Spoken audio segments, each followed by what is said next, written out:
घाटकोपरच्या गौसिया चाळ परिसरात दरड कोसळली, ज्यात दोघांचा मृत्यू झाला। 5 ते 6 जण अजूनही ढिगाऱ्याखाली अडकल्याची भीती आहे। 2 ते 3 घरांवर ही दरड कोसळली। रात्रभर झालेल्या पावसामुळे डोंगराचा भाग कोसळलाय। हे दृश्य आपण पाहतोय, गौसिया चाळ परिसरातली ही दुर्घटना आहे। रात्रभर झालेल्या पावसानंतर डोंगराचा एक अख्खा भाग कोसळलाय। 2 ते 3 घरांवर हा डोंगराचा भाग कोसळला, दरड कोसळली। मलबा त्याच्या आतमध्ये अडकल्याची भीती आहे त्या ठिकाणी।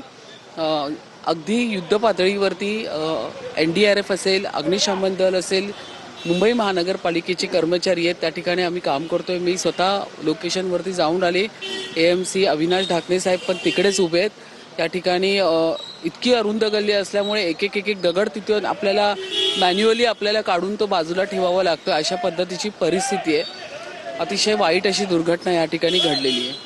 ताई, पण आपण पाहतोय की अरुंद अशा गल्ल्या आहेत, स्थानिकांचा देखील त्या ठिकाणी रोज पाहायला मिळतोय आणि काम जसं हवं तसं त्या गतीनं होत नाहीये। यामागची नेमकी कारणं काय आहेत? नाही, काम गतीने म्हणजे संपूर्ण अग्निशमन दल, मुंबई महानगरपालिकेचे कर्मचारी आहे, पण तुम्ही स्वतः पण त्या ठिकाणी येऊन गेलात। आता एक फक्त व्यक्ती ये जा करू शकेल इतकीच फक्त त्या ठिकाणी बोळ आहे त्या ठिकाणी। म्हणून आपल्याला एक आपण अग्निशमन दलाचे असेल, NDRFचे जवान असतील, आपण लाईनीत उभं करून संपूर्ण एक माती, दगड, घमेले भरून आपण बाहेर टाकण्याचा प्रयत्न करतोय।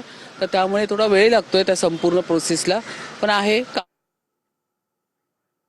आपले प्रतिनिधी निखिल चव्हाण आपल्यासोबत जोडले गेलेले आहेत। निखिल, आता महापौरांचं म्हणणं आपण ऐकलं, तो संपूर्ण भाग जर बघितला तर भला मोठा दगडाचा सुद्धा भाग आहे, मोठा ढिगारा कोसळलाय। त्यामुळे ते हे सगळं संपूर्ण ढिगाऱ्याखाली अडकलेल्या लोकांना काढणं अत्यंत कठीण असणार आहे। काय नेमकी तिथली परिस्थिती आहे? बचाव कार्य करणाऱ्या लोकांचं काय म्हणणं आहे?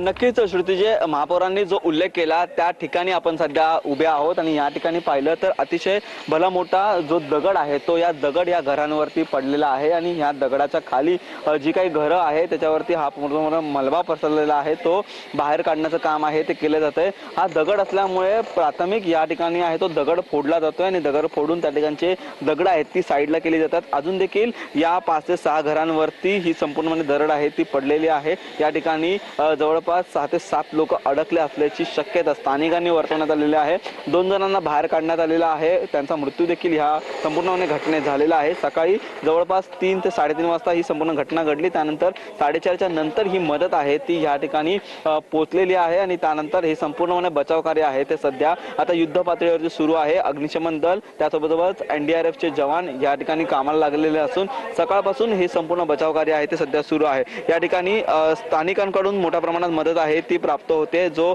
मलबा बाहेर काढला जातोय त्याला देखील बाहेर काढून दुसरीकडे टाकण्यात येतोय, परंतु संपूर्ण अरुंद गल्ल्या या ठिकाणी आहे। जवळपास एक माणूस देखील या ठिकाणाहून जाऊ शकणार नाही एवढी ही अरुंद गल्ली या ठिकाणी आहे आणि हा संपूर्ण दाटीवाटीच्या परिसरामध्ये हा जो संपूर्ण डोंगर आहे जो माझ्या मागे हा दिसतोय, हा डोंगर हा संपूर्णपणे याचा भाग आहे तो या ठिकाणी कोसळला आणि ह्यालाच लागून ते पिंपळाचं झाड होतं। नक्कीच निखिल, अपडेट्स तुमच्याकडून घेत राहणार आहोतच। तुम्ही सुद्धा वार्तांकन करताना खबरदारी नक्कीच घ्या। त्या संपूर्ण परिसरात सध्या बचाव कार्य सुरू आहे। अपडेट्स तुमच्याकडनं वेळोवेळी घेत राहूच। तर घाटकोपरच्या गौसिया चाळ परिसरात दरड कोसळली। या दुर्घटनेत दोघांचा मृत्यू झाल्याची माहिती आहे। ढिगाऱ्याखाली 5 ते 6 जण अडकल्याची भीती व्यक्त होतीये। 2 ते 3 घरांवर ही दरड कोसळल्याची माहिती आहे। पहाटे 3 ते 4च्या सुमारास ही दुर्घटना घडल्याची माहिती समोर आली आहे।